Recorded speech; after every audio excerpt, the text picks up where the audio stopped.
All right, Broncos country, let's talk about Evan Engram again. But before we do that, guys, I want to shout out the affiliate partner for today's video, Whitebeard Signworks. Use code BS30, link in the description below to save $30 off your first purchase on NFL LED team logo signs, just like this really cool sign behind me. Again, that is code BS30, link in the description below to save off your first purchase from Whitebeard Signworks. Thank you so much to them. And now back to your regularly scheduled content. So if you guys have been paying attention to this channel since the beginning of the free agency period, when the Broncos were first flirting with the idea of signing Evan Engram, I have been saying that we need to really think about how Evan Engram is going to be utilized, because bringing in a guy like Evan Engram does not solve the tight end problems that the Denver Broncos came into the season with. I have said that Evan Engram is more of a big slot receiver. He's not a real tight end. Well, I've been saying that, but I feel like I haven't done a good enough job of showing you guys what I actually mean. I can say it, but some people who aren't really as tuned into the X's and O's and the nerdy football stuff, they don't really understand what I'm talking about. They see the tight end being attached to Evan Engram's position and thinking that, oh, okay, Denver's got their tight end position solved. But in reality, they really don't. Let me show you guys what I'm talking about instead of just saying it.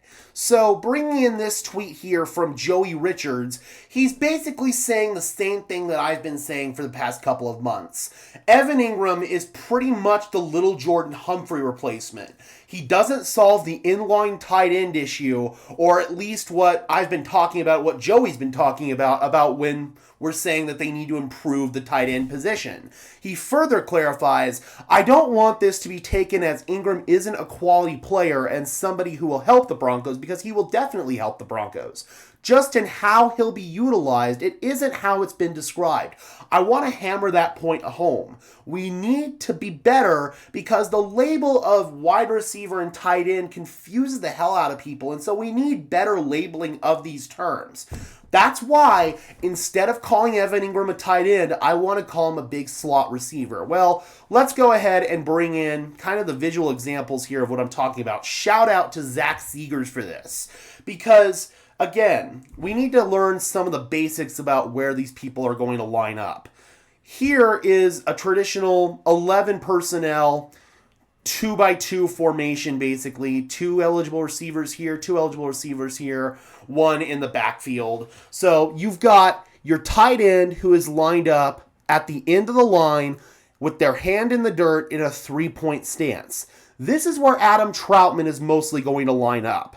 This is what I'm also talking about when I say that it's really not fair to consider Evan Engram a tight end, because in this role, he would be basically a wide receiver, and even though there would be technically 2 tight ends on the field, Ingram's playing receiver here, so this would fall into the category of 11 personnel. 1 tight end, 1 back, and 3 receivers, with Engram being a receiver, and here's where he would line up. In the slot, I want you to notice that the X receiver right here is lined up on the line of scrimmage, on the ball. So is the tight end. The Y and the Z are not. This means that both of these players can be put in motion.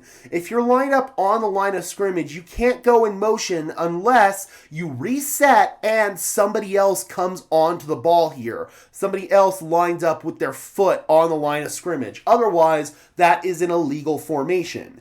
The reason why we have these guys off the ball is because we can motion them, and we like motioning Evan Engram a lot. So he's going to be here where he can be motioned. He's not going to be stuck here with his hand in the dirt at the end of the line of scrimmage where he can't be motioned.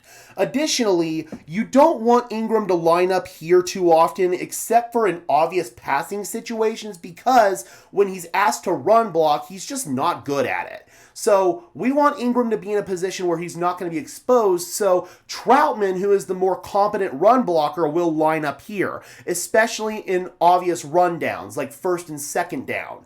In third down situations, we might see Engram line up here with his hands in the dirt. It's not to say that he's not going to line up on the end of the line with his hand in the dirt in the real traditional tight end position. He will, but it's more going to be on passing downs, obvious passing downs, than on first and second down where you risk running the football and getting him exposed in the blocking game.